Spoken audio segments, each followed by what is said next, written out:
Madam. কে কে? Madam আমরা job ইন্টারভিউতে এসেছি। ও আচ্ছা আচ্ছা, তোমরা কজন এসছো? ম্যাডাম আপনি কি চোখে দেখতে পান না?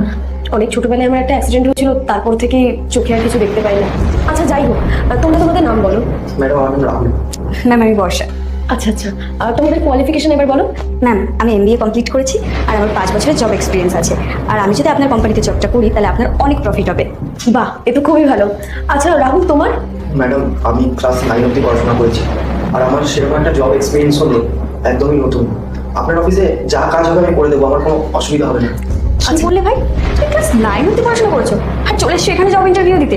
তুমি তোমার ড্রেসিং সেন্স দেখেছো? কাইয়া ভূতের মতো ড্রেস আপ করে জব ইন্টারভিউ দিতে চলে এসছো? না কোনো ড্রেসিং সেন্স আছে, না কোনো ওয়ার্ক এক্সপিরিয়েন্স আছে, চলে এসছে জব ইন্টারভিউ দিতে। আমার মনে হয় তুমি জবটা পাবে। কিসের বলো তো? হয় কোনো হাউসকিপিং এর আর না হলে কোনো পিওনের। আর এখানে তো এরকম কোনো পোস্ট এখন আর ফাঁকা নেই, তুমি আসতে পারো। আচ্ছা রাহুল, দেখো তুমি তো বুঝতেই পারছো তোমার তো পড়াশোনার কোয়ালিফিকেশন খুব একটা নেই।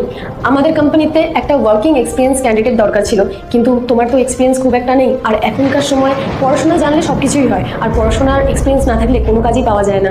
আশা করি তুমি বুঝতে পারছো আমি কি বলছি। আর হ্যাঁ বর্ষা, তোমার তো 6 ইয়ারের এক্সপিরিয়েন্সও আছে, কোয়ালিফিকেশনও ভালো। আমাদের কোম্পানিতে তুমি কাজ করলে আমাদের কোম্পানি অনেক আপ হবে, গ্রো হবে, এটা আমাদের জন্যই ভালো। তোমার জব কনফার্ম। আচ্ছা বলছি, এখানে কোথাও একটা আমার ফোন আছে, একটু প্লিজ দেখো না। হ্যাঁ ম্যাডাম দিচ্ছি। এই আমি দিচ্ছি, এই নিন ম্যাম। Thank you. এটা কি করছো? একদম চুপ। ম্যাম কি দেখতে পাচ্ছেন? ম্যাম তো তোমার লাগলে তুমি আমাকে বলো, আমি তোমাকে দিচ্ছি। না আমার এটা লাগবে না। তাহলে একদম মুখটা বন্ধ রাখবে, বেশি কথা বলবেন।